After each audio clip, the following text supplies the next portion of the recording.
Real talk, the Metaphor Messiah, man. I got this one. Let's go. You ever seen the morning star? Mr. Metaphor Messiah, back to show you who we are. I represent a legacy, a pothead like the 70s, a different kind of mind. They say we only speak in melodies.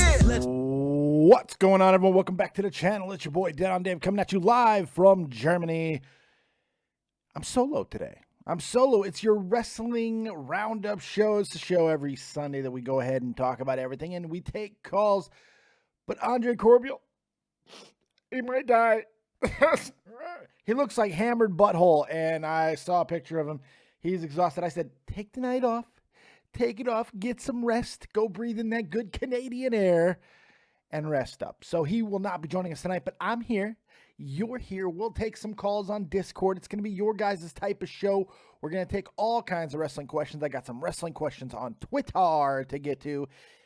And, of course, we also got some topics because wrestling has been interesting this week. There's been a lot of things going on. Once again, we got our first week post the Superstar shakeup. There was some good. There was some bad. There was some indifference. But overall, I think it was a fairly positive week in wrestling once again. You know, both shows showed that he can stand on their own. SmackDown went ahead and lost some views, but I think had a pretty solid show overall. Raw, I enjoyed immensely once again, which is weirder and weirder every time I say it. But, you know, it is what it is. So, lots of good stuff happening there. And then the news.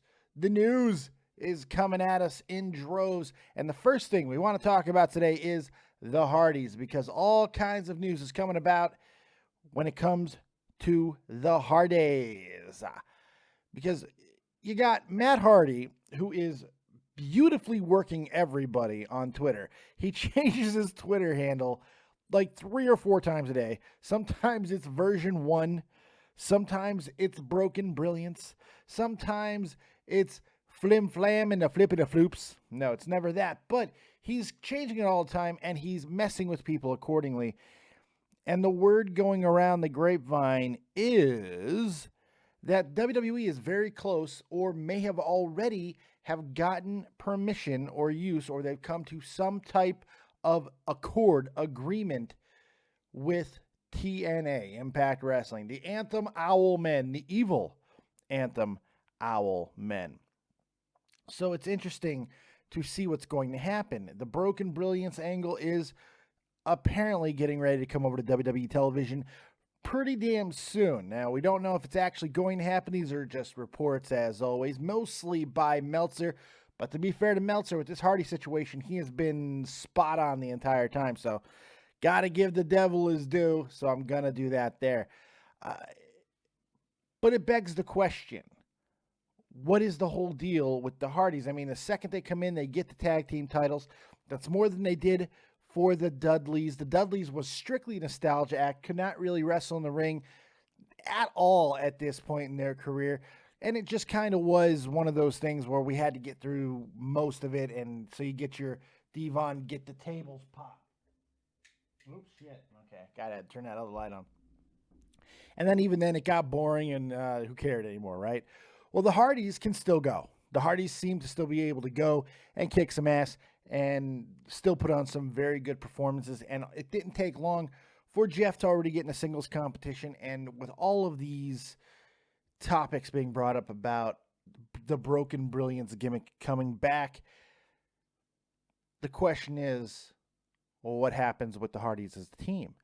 Well, enter more reporting by Dave Meltzer and the like, because apparently this whole Hardy situation hasn't really been about the Hardys Nostalgia Act, which most within the WWE feels is limited in its drawing ability and its longevity.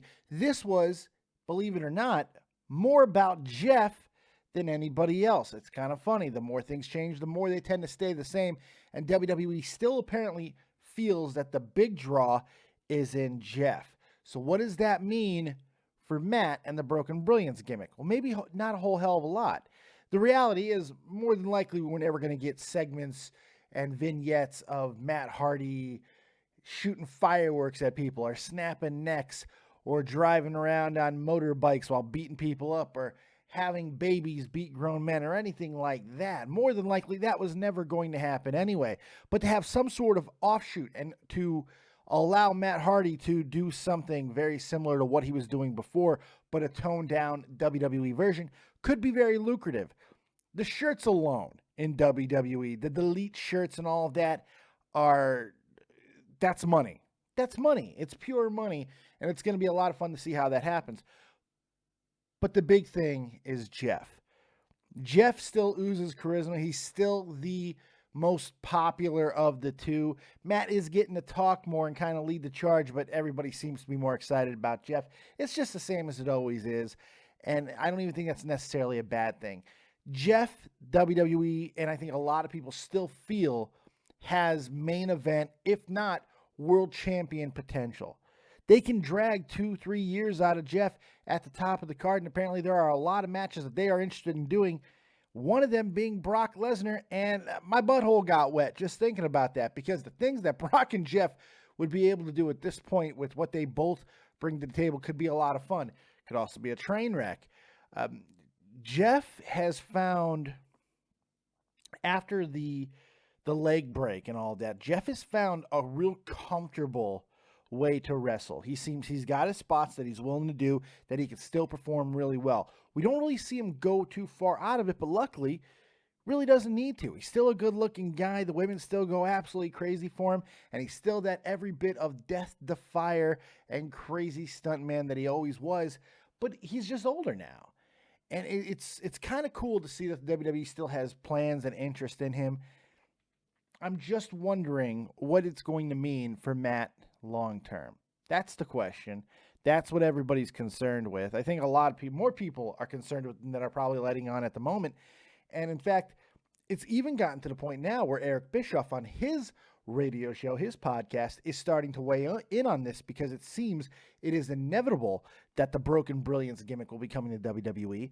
And he's even wondering how much Vince and Matt are going to clash over this gimmick, over this angle, because he feels that there's no way that that type of grittiness, that type of non-mainstream appeal is something that Vince would ever do, even though Vince has kind of done things like this in the past, to where while it's not mainstream appeal, it's that offshoot quirkiness. Hell, you can make the argument he's done two very similar angles in the past 5 years with Bray Wyatt and even Stardust, I should say, Cody Rhodes. Now, the thing that they both have in common is both men were ultimately forgotten about.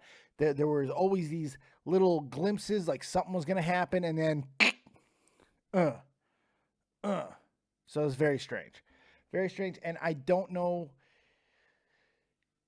I'm not convinced that Matt's not going to end up the same way. It's going to be interesting to see how it is. It all depends on how he is supported. If the delete chants continue, and most importantly, if people are showing the willingness to come and pay money specifically to see Matt and Jeff and buy them t-shirts and stuff, then we're going to see that leash continue to get longer. Look at the New Day.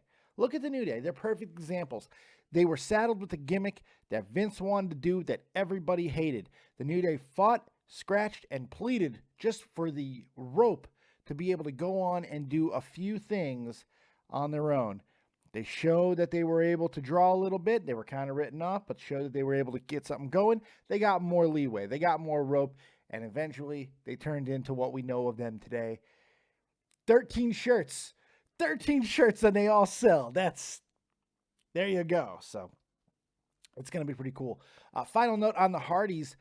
Matt, for the first time since signing with WWE, went full-blown Broken Brilliance Matt Hardy last night at House of Hardcore 25, I believe.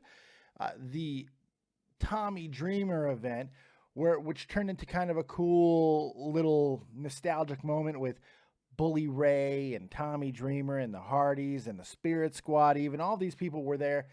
And once again, with all these indie appearances that the Hardys have been able to attend even after signing with WWE, and in this one actually even performing, which they haven't been able to do. Another one just showing a level of respect with Tommy and Bully.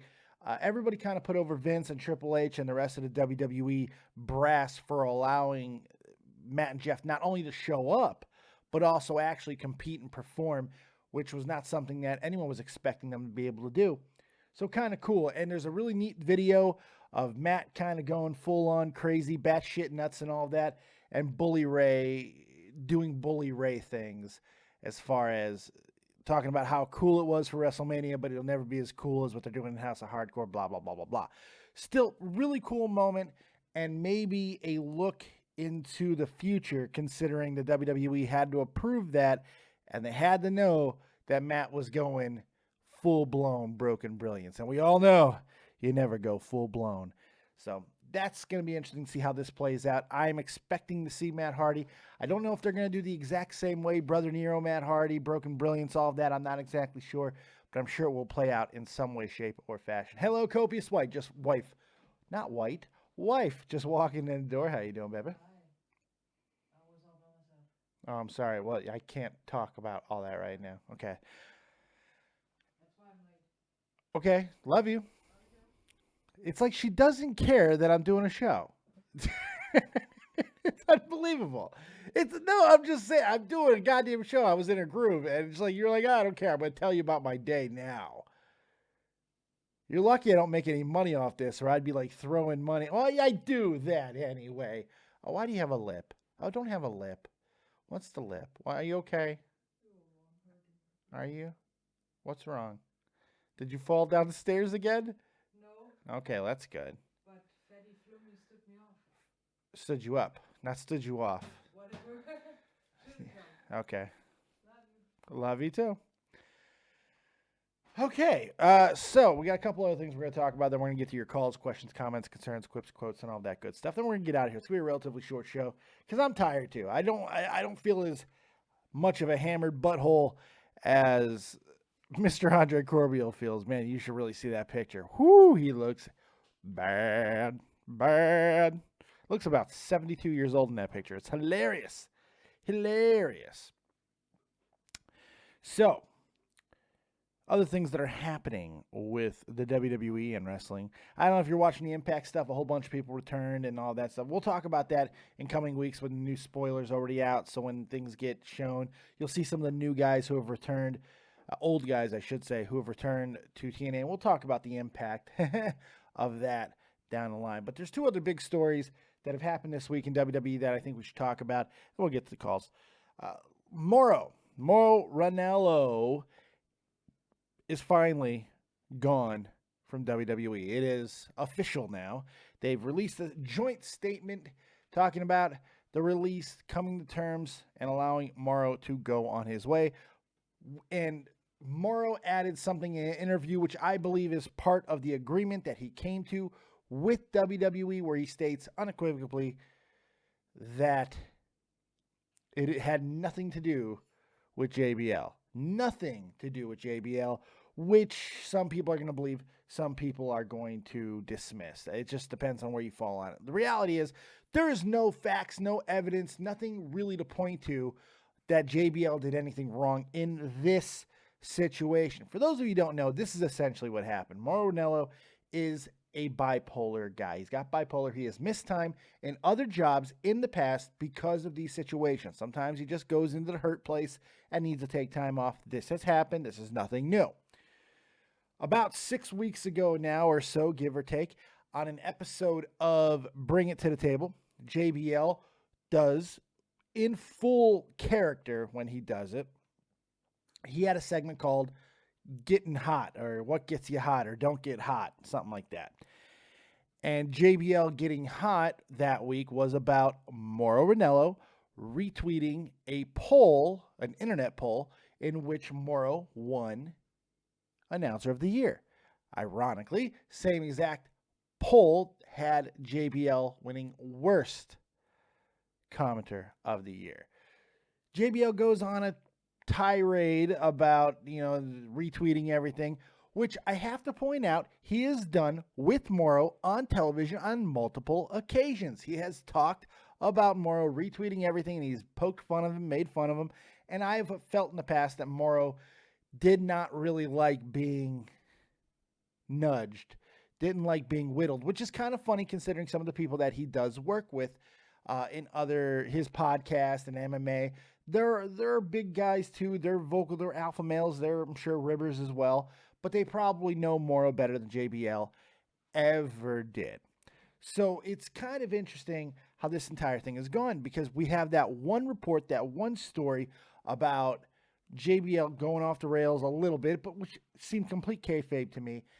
And then the mainstream media dug up every story that they could about past behaviors of JBL and instantly labeled him a bully, sending streams of hate towards JBL, which ironically enough made really people act in a bullyish manner towards JBL. Now, feel how you want about past behavior from JBL from 15, 10 years in the past about things that he had done, which he has now come forward and said the WWE actually investigated him over some of the backstage antics that he admitted that he partook in. And he goes, look, a lot of people were into that ribbing type of thing, and maybe I got a little too extreme at times with it, but I always knew when to stop. And if people would tell me to stop, I would stop. And WWE came to me and they told me I need to cut it out in these instances, and I did.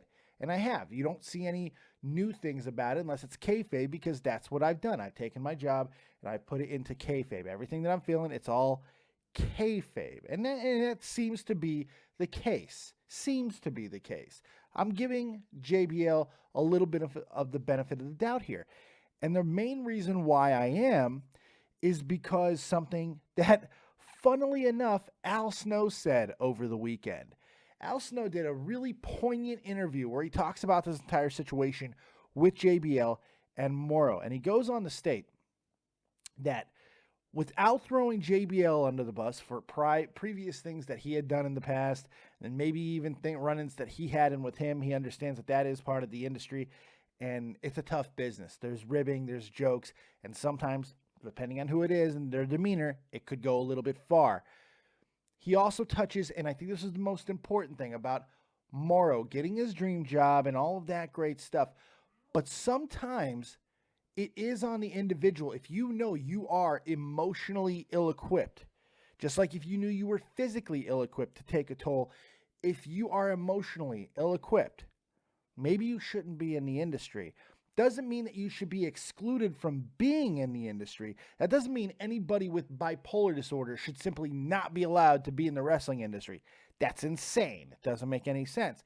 However, individually, if you are being treated for bipolar, if you have other emotional issues, you have to determine, once you get to a place, if you can take the rigors of that mental toll that it will take upon you. And I believe that is what happened in a way. That is what happened in a way. I feel for a long time, Mauro Ranallo exhibited lots of behavior that showed that he was simply not happy with the WWE. To me, it showed many times in his demeanor, in his attitude, and even in his tweeting about how unhappy he was with the company. I think it was a job he always wanted to do, and when he got there, he realized it restricted him in ways that he was not simply willing to take or willing to adjust to. I might be wrong about that, but it feels that way in this situation. And even more so, the fact that he kind of reverted to the things that he had done in the past when he needed that timeout, which nobody else is really afforded in the WWE locker room when it comes to emotional things, at least. When he needed that timeout, he simply went home. And that's what seems to have happened here. Now, we're probably not going to get the entire story, because I am fairly convinced that, and especially by that comment by Mauro, that this had nothing to do with JBL, that a deal had been struck by WWE and Mauro to not only allow Mauro to leave the company earlier than he was supposed to and go on with his life and his career, but probably to keep the WWE, JBL, and other things out of his mouth going forward. And I'm expecting him to do that. He seems to be a stand-up guy. And I also think that once you start taking shots, which he has already done, by the way, not only to JBL, but WWE, I think you lose the ability to play victim. some people are always going to give him the benefit, but it's a very interesting thing. So I don't know. Makat says, do you think this is why they went with the 4-person booth on SmackDown? Because WWE was planning for this. I do believe that. It didn't make any sense to jab Tom Phillips. It made no sense to me. No sense to me why that happened. I couldn't place my finger on it other than seeing the type of body language that Mauro was kind of exhibiting, and I felt that he might be out the door sooner rather than later. Turns out that was exactly the case. So while I'm sure somewhere down the road we will hear more things, it's unfortunate that WWE is arguably losing their best announcer. I love Mauro. Love him. Love him to death. I don't like his politics. I don't like his whiny attitude that he exhibits in the real world at times. I don't like his social justice type behavior and all that stuff. Not a huge fan of all that. However, I do love his commentary. Tim Raw Gaming. Hey, Dave, why did you delete the Pokemon stream? Which one? I didn't. The one I did today, I didn't delete that. It's still up. The one I did today should still be up. Unless it got taken down for some reason. No, it's still up. I took down the other one because of sync issues. Because the audio was so out of sync, I couldn't keep it up. So, no, it's still up. Final story that I want to talk about today before we get to your calls. And if you want to call, go to my Discord, jump into Waiting to Call. And I'm going to go ahead and get up in my safe zone. And you guys could call in. Last thing. John Cena and Nikki Bella. Well, they celebrated the Bellas getting 500,000 subscribers on YouTube. And as become the norm for the Bellas, and I'm including John Cena in that, they did a cute little sketch to celebrate. What they teased, and not all that far away from 500K, was that when they hit 500,000, they would do what a lot of YouTubers, and if you're in the YouTube culture, you know this to be true, that you get close to a big milestone, you do nudes at 1 mil. You do nudes at 500,000, and that's exactly what Nikki Bella promised, that her and John Cena would get nude on camera for 500,000 subscribers, which they were always going to hit. And you know what? Some people found outrage in this. Some people got very angry about it. They got a lot of flack for this from a lot of people that I respect too. I saw a lot of stuff on Twitter, people losing their minds over this a little bit. Most people seem to have been very understanding about what this was, and it's not a big deal. It's just very funny. They're not naked. They're clearly blurred. It is sexy to see Nikki kind of tease the robe a little bit and John being all awkward, and then the John Cena fart. It was a sketch. It was a bit. It was funny. I thought it was cute. I didn't think anything wrong with it at all. I thought they did a very good job with it, and it was something that they've done many, many times in the past. So I didn't see the outrage in it. I didn't get it. I didn't get the narcissism that I've seen some people talk about. I just didn't get it. I didn't see anything wrong with it, mainly for the reason that, first off, let's cover the nudity part. Let's say we're going to get outraged about the nudity. Okay, first off, the 2 blur lines that were over Nikki and the 1 blur line that was over John covered more area than the clothes that they typically wear while in the ring while wrestling. So, especially Nikki, that blur line on her lower half was bigger, way bigger than those teeny tiny little shorts that she wears while wrestling. Tim Raw Gaming donated $1. Thank you very much for that, my friend. I appreciate it. And it was pretty damn great. I thought it was very funny.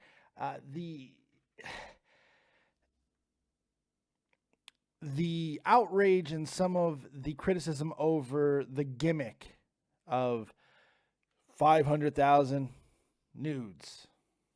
Okay, let's talk about that. It's first, I never have a problem with a YouTuber stating that's what they're going to do. As with anything, all I ask is for them to own it afterwards, which is seemingly exactly what Nikki and John are doing. I'm not hearing them cry about it. I'm not hearing their whine about it. They simply did something they thought was funny, and they didn't do anything all that risque anyway. What's the worst thing that they did was a fart joke. That's the worst thing that they did in this entire video, was the fact that they included a fart joke in it. That was it. There's really nothing to this. I think it's a non-story more than anything else. I think that it's okay that they take things not all that seriously at times, and they have a little bit of fun with something like that. Because have we fucking forgotten that YouTube, that wrestling, that all this, it is supposed to be fun. It's supposed to be a good time. And when we have people that are at the top of the mountain in their profession showing on social media that they're willing to cut loose and have a little bit of fun, what the fuck is wrong with that? What is wrong with showing that levity? What is wrong with that? Especially knowing that this was also going to be coming around the time of your birthday. John Cena, 40 years old today. Happy birthday, John Cena. But here's the reality. Most people, didn't matter. He could have been presenting a fucking birthday cake to a dying cancer kid while the cancer kid was saving 3 puppies, while the 3 puppies was rescuing a bird from a tree. And they still would have criticized this video because it's John Cena. And there's this amazing amount of hate that goes into literally anything that he does. And while he is certainly criticizable for some, if not a lot of the things that he is responsible for in and out of the ring, I think that so much it gets overblown because people inherently know the one thing that they don't ever want to admit to. John Cena's the fucking man. Plain and simple. As Vince McMahon stated today on Twitter, John Cena's the Babe Ruth of WWE. And let me tell you, if that's not true at the moment, it's certainly true in 10 years. The only other guy with the type of longevity, and especially in one company, which I don't even think he does in a stretch of time of 15 years consecutively, is Hulk Hogan. And I'm almost sure Hulk never did 15 years consecutive. Ever. Not for WWE. He took breaks, and he went to different places. WCW and all that stuff. Close in the 80s, he did, but even then, he took some time off. And so is John Cena, to be fair, but John Cena's never left and anything like that. John has been the man for 15 years. That career that he has put on, maybe not the greatest matches in the world, although he's had quite a few matches that have those memories that you're always, look, 10, 15 years from now, people are still going to talk about that John Cena AJ Styles match from 6 months ago. Not even. Jesus. Great match. But it immediately gets swept under the rug because it's John Cena. It was because AJ. It was because AJ was there. Come on. It's a little overblown, is all I'm saying. But the longer that it goes on, it gets harder to deny the fact, the career, the drawing ability, the mainstream marketability, which we haven't seen since The Rock. The Rock, and not even Hulk Hogan. You know, Hulk Hogan to a point, because John Cena and Hulk Hogan have about the same level of movie success.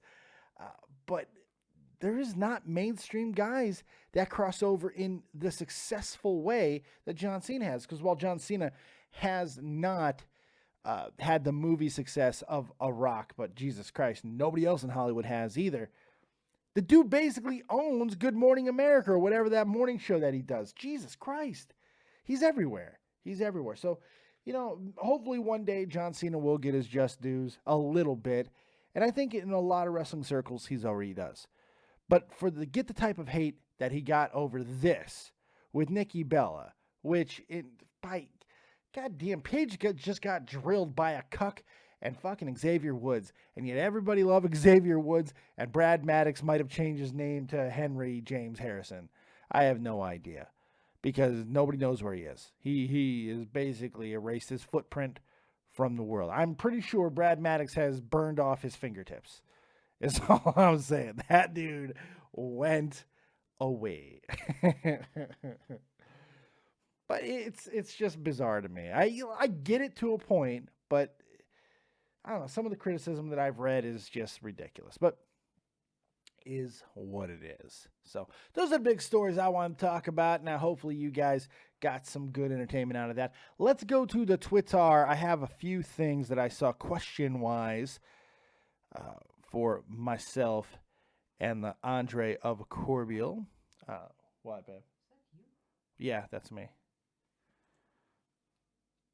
That was me, yes. I went to Tribute to the Troops and I found my thing. And then, of course, people memed the shit out of it. See? There I am. Yeah, I put out on Twitter of me actually catching the shirt and wearing it at Tribute to the Troops in 2007. This one right here. You can see it in the picture, and you can see it right there. Exact same shirt right there. I know I did look like a bird, but, you know, I'm not actually all that heavier right now than I am in that picture. But you look better. I do look better. When? Now. Oh, I look better now than then? Yeah. Wow. I was sick then. I was not right. I really wasn't. It was not good. We do have some questions. Let's go to Twitter first, and then we'll go to Discord. Bunty King, the legendary Bunty King. Yes, I have a question. When will the Revenger come back? Will he return at Supermania 37, if I read my Roman numerals correct? Well, Bunty, my dear boy, my loving little mush puff, it was the Avenger.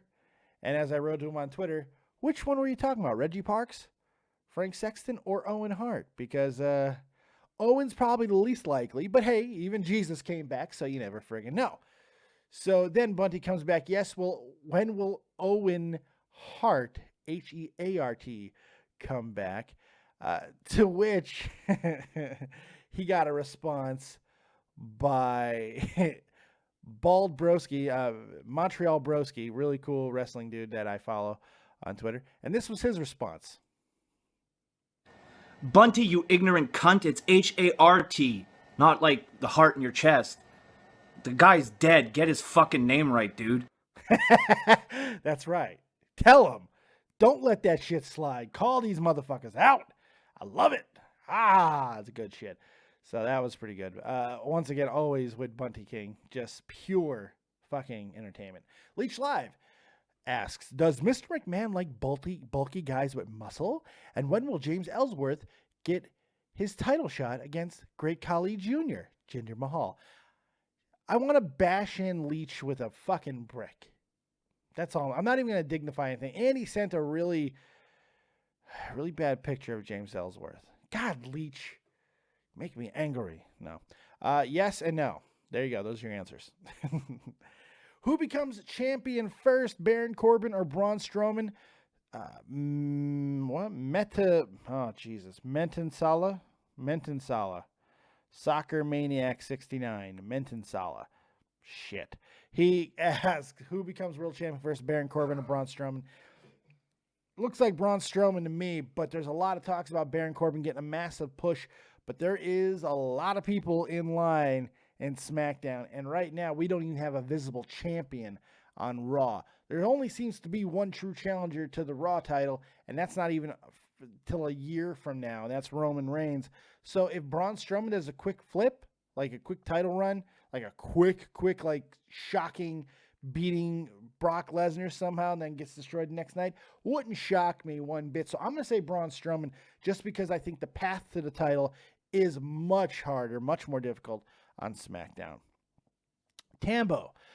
Yes, given the rise of Asian stars, do you think WWE would be wise to invest in those markets? Not to mention the Chinese market.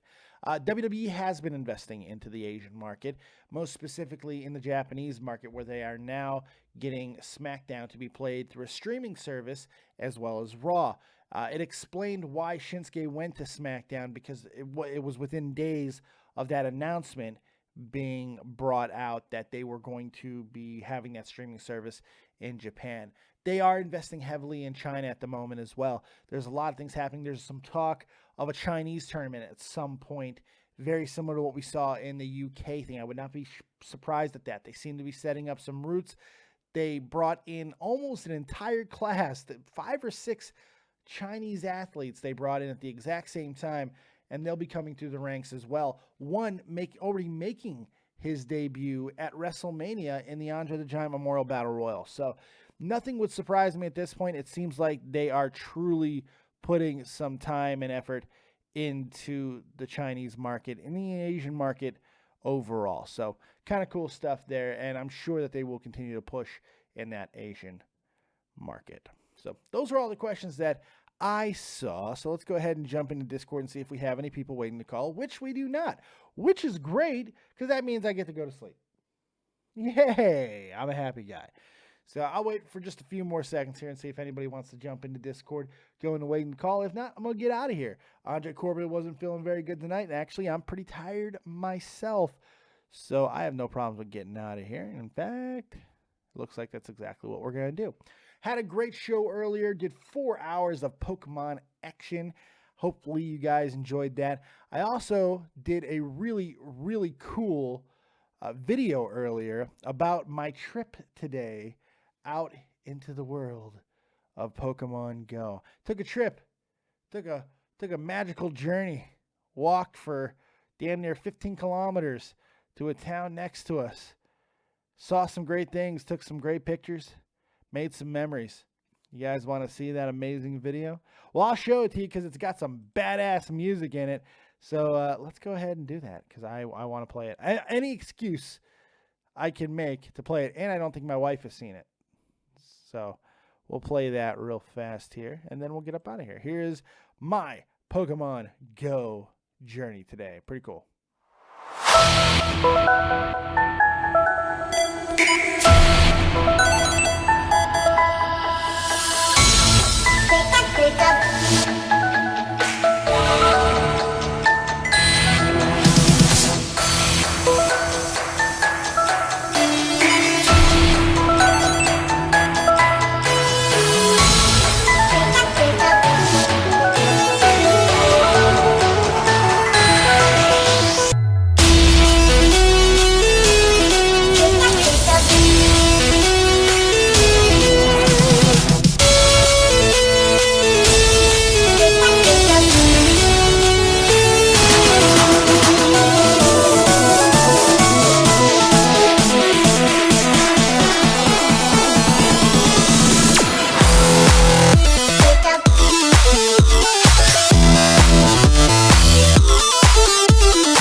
Greatest song ever. It's like that is my Stairway to Heaven. I love that shit. It's amazing. So there it is.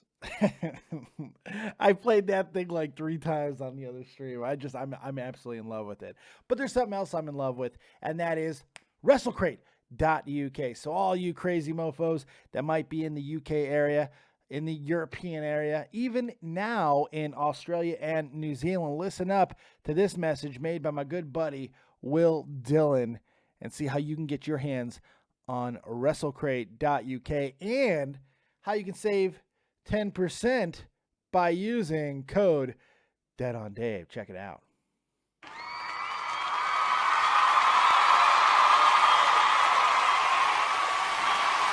And now, coming down the aisle, an unboxing of WrestleCrate.co.uk. I'm just too sweet. Oh my God, it's so sick. And the World Heavyweight Championship, Jay Lethal versus Noam Dar. Whoa, that's just the first disc, man. The Kevin Owens Show. That's an awesome Funko Pop. Oh my God. If you guys want to get your own WrestleCrate for next month, which is supposed to be straight fire as well, go over there. Go over there and get it. It's reasonably priced. There's all kinds of different packages that you could choose from, starting at like 12 pounds all the way up to, I think, a 24-pound box for the Ultimate Crate. I mean, come on. It doesn't get much better than that. And when you do it, and if it's your first crate, go ahead and use promo code DeadOnDave and get 10% off. There you have it. That was made by Will Dillon, Rodimus8 on Twitter, Gaming Fault here on YouTube. That's going to do it for me, guys. Hopefully you enjoyed it. Use that promo code. This is not something I'm just trying to push you. Go check it out, man. Next month's May's Crate is going to have Kenny Omega gear in it, man. He is making something special just for this crate. Can't get it anywhere else. If you love Kenny Omega, Mr. 6-star himself, then you gotta go get it, okay? That's simple. I'm gonna get it and I'm gonna burn it on camera. No, I'm just kidding. I'll sell it first. I'm a hoa. I'll sell it first. Thank you very much for joining us right here on Dead on Dave Productions. Very excited to kick off a action-packed week starting tomorrow here on the channel. We're still going to do more Pokemon stuff throughout the day, and then at night, it's you and me time. We'll be Dead on Dave live tomorrow. Viewer questions, taking all questions, all comments, talking about all the big stories, not only in wrestling, but in the entire world of entertainment and YouTube. Nerd and Jerk comes back next week, as does Trivia Night, and we got a WWE pay-per-view to top everything else. Man, we are jam-packed, like knuckle deep all the way in, and flex the fingers, okay? Thank you very much for joining us. We'll see you next time. Keep it copious, folks. And remember, as always, if you don't have talent, have talented friends. Keep it copious again, because I had to say it twice. Bye.